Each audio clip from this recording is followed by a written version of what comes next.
Across America, cities have been going bankrupt. And along with the bankruptcy, of course, is the fact that the police department isn't funded adequately and crime begins to proliferate. Chicago is considered the deadliest city in America, but it doesn't take first place. The most violent is Camden, New Jersey, which also happens to be the poorest. As Ephraim Graham reports, some longtime residents of Camden are trying to turn their city around. Watch this. I've never found Camden to be a bad place. Tina Scott designs clothes. She began with bridal gowns, then pioneered custom design robes for women preachers. Her garments now ship to Germany, Japan, the Caribbean, and across the United States. Mind you, I flunked sewing in school. In high school, I had to make a purple pleated skirt and I couldn't do it, and I got a failing grade for sewing. The seamstress and single mom has spent her life beating the odds. A perfect example came when she chose this neighborhood to start her business. I don't know if I can describe it to you. I can reach the picture if you want me to show it to you. Take a look. The old pictures look like they came from a war zone. Her shop, a mere shell of a building with no roof and no other businesses nearby. It was just looking through the eyes of faith that made me know that this felt like it was what God was leading me to. Today, Camden's revitalized historic district captures Tina's vision and more, but it's still a work in progress that doesn't stretch far enough. Once you leave from this area, which is a lot of new buildings and a lot of new construction, and go 2 or 3 streets over, it looks like you're in a totally different place. We visited those places. Camden is a small city, really. It's 9 square miles. With Michael DeLeon, the New Jersey filmmaker spent 3 years shooting a documentary about the city. There's 70,000 that they say people in Camden, and it's just so small. But no matter where you drive around the city, it's just such devastation and poverty and crime and drugs. Camden sits in the shadow of historic Philadelphia, a thriving city just across the Delaware River. But Camden's reality is not nearly as bright.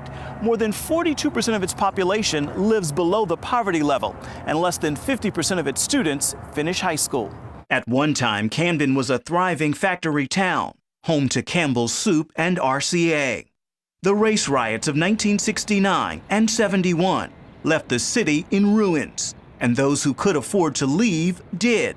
That was followed by years of political corruption. What was troubling me so much about what was happening in Camden and other urban cities in New Jersey is the amount of kids that were dying due to drug overdoses and due to violence and gang violence. As a former gang member, drug addict, and prisoner, DeLeon knows his subject. I got a member of my family killed, and it didn't stop my drug addiction, it didn't stop my gang involvement.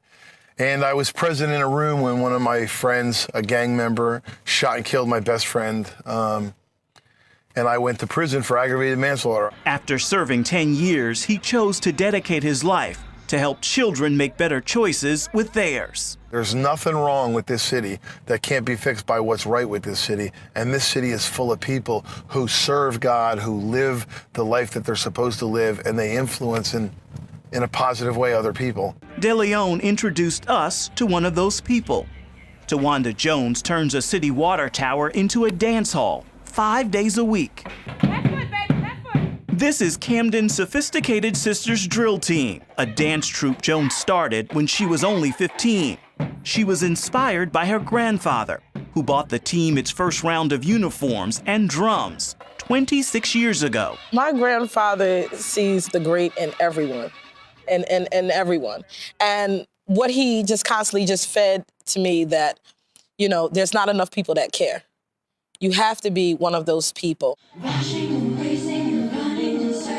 Tawanda's girls know she cares from the moment they meet. I just met Miss Wawa only 4 months ago, and she's like a second mom. She wants so much for me, and I just can't believe how much she wants for me and how much she wants me to succeed in life, and that surprised me, you know? And I'm just so happy. I love her so much. I can't even say it enough. When they're in that water tower, their whole expression, everything changes. everything changes. They really leave a lot at the door, and they dance that pain away.